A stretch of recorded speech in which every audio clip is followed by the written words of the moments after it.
0.6482 0.6482 ഹരിക്കണം 15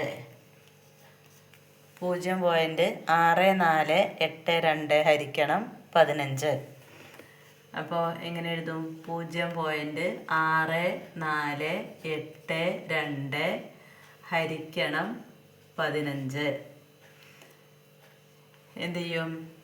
0-ൽ 15 ഇല്ല, അപ്പോൾ 0 ഇട്ടു. ഇനിയോ 0-നെ 15 കൊണ്ട് ഗുണിച്ചാലും 0 തന്നെയാണ് വരിക അല്ലേ? ഇനി അടുത്ത 6 കൂടി ഇട്ടിട്ട് നോക്കാം. അപ്പോൾ 6-ൽ എത്ര 15 ഉണ്ട്? 6-ലും 15 ഇല്ല, അപ്പോൾ 0 തന്നെ ഇടണം. അപ്പോൾ ഈ 6 പോയിന്റിന് ശേഷമുള്ളതായതുകൊണ്ട് ഇവിടെ നമുക്ക് പോയിന്റ് ഇടാം. ഈ 6 പോയിന്റിന് ശേഷം ആയതുകൊണ്ട് ആൻസറിൽ പോയിന്റ് ഇടാം. എന്നിട്ട് 6-ൽ എത്ര 15? 6-ൽ 15 ഇല്ല, അപ്പോൾ 0 ഇട്ടു. ഇനി അടുത്തത് 4 കൂടി നോക്കാം. 64. 64-ൽ എത്ര 15 നോക്കാം. എത്രയാ? 3. 4 15 60 അപ്പോൾ 4 ഇട്ടു. 4 5 20-ന് 0 ബാലൻസ് 2. 4 2 8 2. 4 5 20-ന് 0 ബാലൻസ് 2. 4 1 4 2 6 60. ഇനി കുറയ്ക്കാം. 4-ന്ന് 0 പോയാൽ 4, 6-ന്ന് 6 പോയാൽ 0.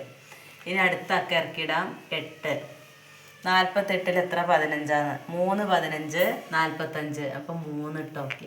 3 5 15-ന് 5 ബാലൻസ് 1. 3 1 3 1 4. ഇനി കുറയ്ക്കാം. 8-ന്ന് 5 പോയാൽ 3, 4-ന്ന് 4 പോയാൽ 0. ഇനി അടുത്ത അക്ക ഇറക്കിയിടാം. 2. ഇപ്പം എത്രയായി? 32 ആയി. 32-ൽ എത്ര 15 ഉണ്ടെന്ന്? 2 15. ഈ 5 10-ന് 0 ബാലൻസ് 1. ഈ 1 2 1 3 30 എന്ന് കിട്ടി. ഇനി കുറയ്ക്കുമ്പോൾ 2-ന്ന് 0 പോയാൽ 2. ഇനി വേണമെങ്കിൽ നമുക്ക് ഒരു 0 കൂടി ഇട്ട് കൊടുത്തിട്ട് നോക്കി നോക്കാം. 20. 20-ൽ എത്ര 15? 1 15. 1 15 15 ബാലൻസ് എത്ര കിട്ടും? 5. 10-ന്ന് 5 പോയാൽ 5. 1-ന്ന് 1 പോയാൽ 0. 5. ഒരു 0 കൂടി ഇട്ട് നോക്കാം. അപ്പോഴോ 50. 50-ൽ എത്ര 15? 3 3 3 15 45. വീണ്ടും ബാലൻസ് 5 തന്നെ കിട്ടുകയാണ്. അപ്പോൾ നമുക്ക് ഇവിടെ ആൻസർ ഇങ്ങനെ തുടർന്നു കൊണ്ടേ പോവുകയാണ്. അപ്പോൾ ഇതിൻ്റെ ആൻസർ എത്ര കിട്ടും നമുക്ക്? 0.6482 ഹരിക്കണം 15 സമം എത്ര കിട്ടി? സമം 0.043213 എന്ന് കിട്ടി. ഇത് 4 1 2 3 4 5 6 സ്ഥാനമുണ്ട് ദശാംശത്തിന് ശേഷം. അത് നമ്മൾ 2 സ്ഥാനത്തിന് ശരിയാക്കി എഴുതുമ്പോൾ എങ്ങനെ എഴുതും? 0.04. പിന്നെ വരുന്നത് മൂന്നാമത്തെ സ്ഥാനം വരുന്ന 3 ആണ്.